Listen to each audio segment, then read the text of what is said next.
Volume of a sphere. Volume of a sphere is simply 4 by 3 pi r cube. You just have to understand this.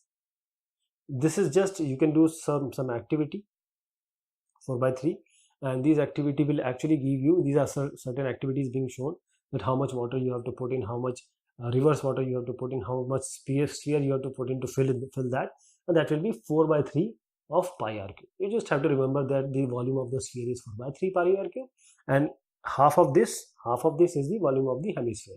So half of this, that is 2 by 3 pi r cube, is the volume of the hemisphere.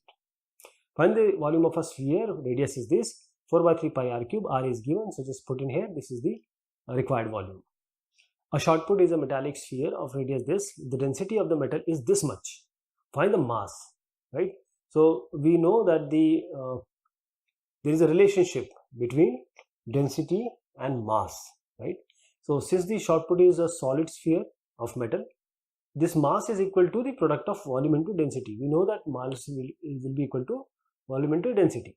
So we need to find out the volume of the sphere, that is mass by density, right? You can find out. So volume we know, 4 by 3 pi r cube. We can just put in these values, and since 1 centimeter cube is 7.8 gram of metal is 7.8 gram.